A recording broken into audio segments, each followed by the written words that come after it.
That sound means you're back on the air with the restaurant brokers Eric and Robin Gagnon. We've been talking with celebrity chef G. Garvin from the Cooking Channel. Now we're going to give you the unbridled truth and inside scoop. How do other people make it to superstar status in this industry, Eric? Robin, I really appreciated G's story today. It's unbelievable. I mean, the reality of the business is that you have to want it more than anyone else, for sure. And G. Garvin absolutely did that. He started at 14 years old washing dishes in one Atlanta's stable restaurant. I mean, it was unbelievable. I'm sure his friends were either at football practice, hanging out on the street corner, like he said.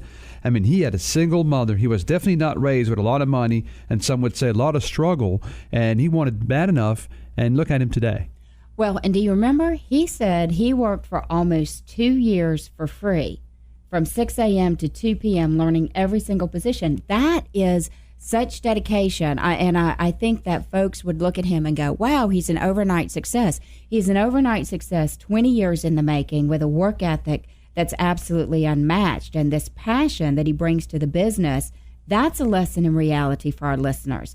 He had a laser focus on a successful outcome, but he's also willing to take the different curveballs that came his way and kind of reinvent himself. That's right. You know, different forms of passion. I mean, you watch him interact with the chefs in the kitchen when he's on the road, on road trip with G. Garvin.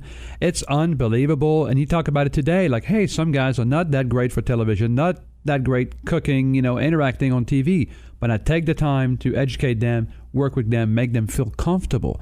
And that's something for you out there to have a restaurant. Is that something that you really want to do with your staff, with your guests, and with people that want to come to your restaurant? Well, and the reality is that maybe your laser focus idea of success is just getting that $1 million restaurant off the ground. But if that's it, and you bring that kind of passion, that sort of work ethic to it, and you run with it, then that becomes your success story. Not everybody is going to have multiple television shows, multiple cookbooks, multiple appearances on national networks, and reach the level of success, but your level of success is defined by whatever it is that you want, and embracing that with the passion and energy and dedication that it takes to get there. Correct. I mean, G said it right. Be true to yourself. It's a lot easier to remember, the truth than try to be something you're not. So she's true to yourself. Stay true to you are. I mean, oftentimes I remember going to recently to a Mexican restaurant, and they had hamburgers on the menu. They had karaoke on the patio. They had the DJ on the second floor of their restaurant.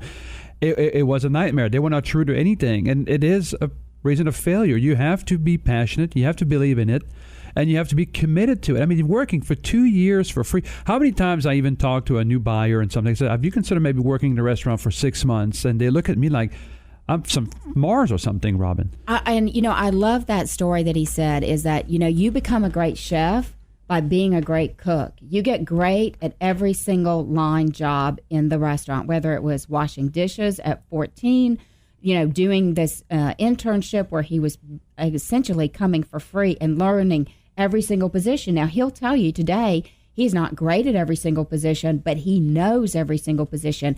And that kind of credibility, that's what's required in the business. And you and I work with buyers every single day. And they come to us and say, wow, I want to get into the restaurant business, and they haven't done it. What's your background and experience? We've been in corporate for 20 years, but my wife and I, we waited tables back in college.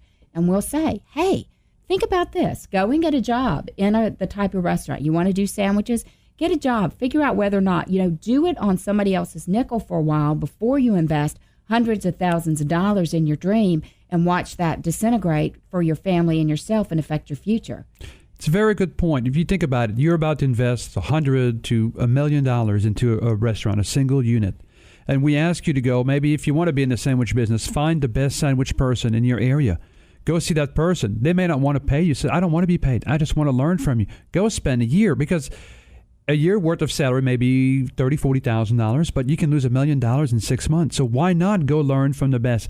Pay your dues, learn. And you're going to have a lot more respect from your team and your new staff that you will create. You'll be able to handpick people, build a team around you that's going to have a lot more respect for you, regardless if you went to culinary school or not. Like G said, school education is very important. But if you cannot afford it, you're going to go into deep debt for it. There's other ways to learn in this business, which is very unique. You cannot become a CPA by just go work in an accounting firm. Right.